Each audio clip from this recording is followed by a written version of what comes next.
ಎಲ್ಲರಿಗೂ ನಮಸ್ಕಾರ. ಅನನ್ಯ ಲೋಕ ಚಾನಲ್ಗೆ ಸ್ವಾಗತ ಸುಸ್ವಾಗತ. ಮೊದಲನೇದಾಗಿ ಸಾರಿ ಕೇಳ್ತಾ ಇದ್ದೀನಿ ಫ್ರೆಂಡ್ಸ್, ಇಷ್ಟು ದಿನ ವಿಡಿಯೋನ ಯಾವುದು ಪೋಸ್ಟ್ ಮಾಡಿರಲಿಲ್ಲ, ಅದಕ್ಕೋಸ್ಕರ ಇವತ್ತು ಬನ್ನಿ ಒಂದು ಹೊಸ ರೆಸಿಪಿ ಜೊತೆಗೆ ಬಂದಿದ್ದೀನಿ. ಇವತ್ತು ನಾನಿಲ್ಲಿ ಫಿಶ್ ತವಾ ಫ್ರೈನ ಮಾಡ್ತಾ ಇದ್ದೀನಿ. ಅದಕ್ಕೆ ಬೇಕಾಗಿರೋ ಐಟಮ್ಗಳು ಜಿಂಜರ್ ಗಾರ್ಲಿಕ್ ಪೇಸ್ಟ್, ಹುಣಸೆಹಣ್ಣು ರಸ, ಅಕ್ಕಿ ಹಿಟ್ಟು, ಉಪ್ಪು, ಖಾರದ ಪುಡಿ, ಕಾರ್ನ್ಫ್ಲೋರ್ ಒಂದು 4ರಿಂದ 5 ಚಮಚ, ಅಕ್ಕಿ ಹಿಟ್ಟು ಸ್ವಲ್ಪ. ನಂತರ ಫಿಶ್ ಇಲ್ಲಿ ನಾನು ರೂಪ್ಚಂದನ್ ಫಿಶನ್ನು ತಗೊಂಡಿದ್ದೀನಿ. ಮೊದಲನೇದಾಗಿ ಒಂದು ತಟ್ಟೆಗೆ ನಾನಿಲ್ಲಿ ಕಾರ್ನ್ಫ್ಲೋರ್ನ 4ರಿಂದ 5 ಚಮಚದಷ್ಟು ಹಾಕ್ಕೊತಾ ಇದ್ದೀನಿ. ಹಾಗೆ ಅಕ್ಕಿ ಹಿಟ್ಟು ಒಂದು 2 ಸ್ಪೂನಷ್ಟು, ಸ್ವಲ್ಪ ಇದಕ್ಕೆ ಅಚ್ಕಾರದ ಪುಡಿನ ಆ್ಯಡ್ ಮಾಡ್ತಾ ಇದ್ದೀನಿ ಖಾರಕ್ಕೋಸ್ಕರ. ಖಾರ ಪ್ಲಸ್ ಕಲರ್ ಕೂಡ ಚೆನ್ನಾಗಿ ಬರುತ್ತೆ ಇದು, ಅದಕ್ಕೋಸ್ಕರ. ಉಪ್ಪು ಸ್ವಲ್ಪ ರುಚಿಗೆ ತಕ್ಕಷ್ಟು.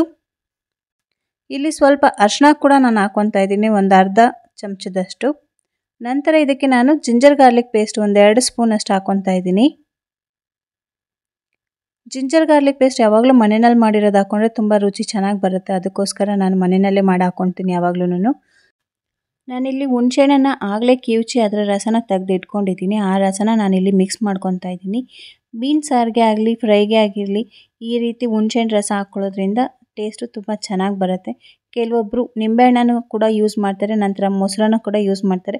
ನಾನಿಲ್ಲಿ ಟೇಸ್ಟ್ ಇನ್ನೊಂಚೂರು ಡಿಫ್ರೆಂಟ್ ಆಗಿರಲಿ ಅನ್ನೋದಕ್ಕೋಸ್ಕರ ಹುಣಸೆ ರಸನ ಆ್ಯಡ್ ಮಾಡ್ಕೊತಾ ಇದ್ದೀನಿ. ನೀವು ಈ ರೀತಿ ಒಂದು ಸತಿ ಮಾಡಿ ನೋಡಿ. ಇನ್ನೂ ಯಾರು ನನ್ನ ಚಾನಲ್ನ ಸಬ್ಸ್ಕ್ರೈಬ್ ಮಾಡಿಲ್ಲ ದಯವಿಟ್ಟು ಸಬ್ಸ್ಕ್ರೈಬ್ ಮಾಡ್ಕೊಳ್ಳಿ, ವಿಡಿಯೋನ ಫುಲ್ ವಾಚ್ ಮಾಡಿ. ಇದನ್ನೆಲ್ಲ ಚೆನ್ನಾಗಿ ಒಂದು ಸತಿ ಮಿಕ್ಸ್ ಮಾಡ್ಕೊಂಡಾದ ನಂತರ ನಾನಿಲ್ಲಿ ತೊಳೆದಿಟ್ಟಿರೋ ಅಂಥ ಫಿಶ್ಗೆ ಈ ಮಿಶ್ರಣನ ಸವರ್ತಾ ಇದ್ದೀನಿ. ಮೀನಿನಲ್ಲಿ ವಿಟಮಿನ್ ಎ ಇರೋದ್ರಿಂದ ಇದು ನಮ್ಮ ಕಣ್ಣಿಗೆ ಕೂಡ ತುಂಬ ಒಳ್ಳೆಯದು.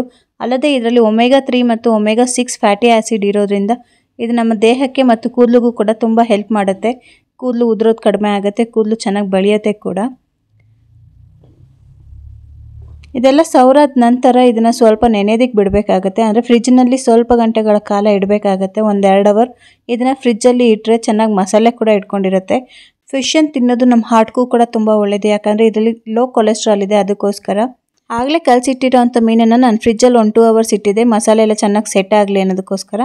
ಈಗ ಫ್ರಿಜ್ಜಿಂದ ತೆಗೆದು ನಾನು ಒಂದು ಪ್ಯಾನ್ಗೆ ಎಣ್ಣೆ ಹಾಕ್ಕೊತಾ ಇದ್ದೀನಿ. ಸ್ವಲ್ಪ ಎಣ್ಣೆ ಹಾಕ್ಕೊಳ್ಬೇಕಾಗುತ್ತೆ, ಫಿಶ್ಗೆ ಜಾಸ್ತಿ ಎಣ್ಣೆ ಕೂಡ ಬೇಕಾಗಿರೋದಿಲ್ಲ.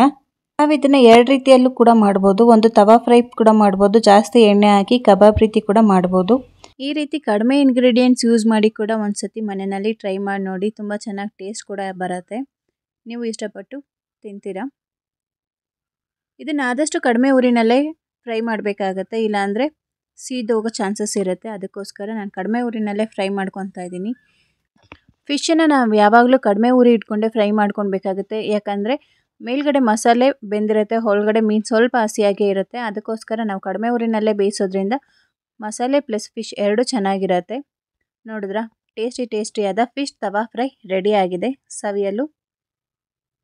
ಇಲ್ಲಿವರೆಗೂ ನನ್ನ ವಿಡಿಯೋ ನೋಡೋದಕ್ಕಾಗಿ ಎಲ್ಲರಿಗೂ ಧನ್ಯವಾದಗಳು. Thank you so much. Please subscribe my channel. Thank you.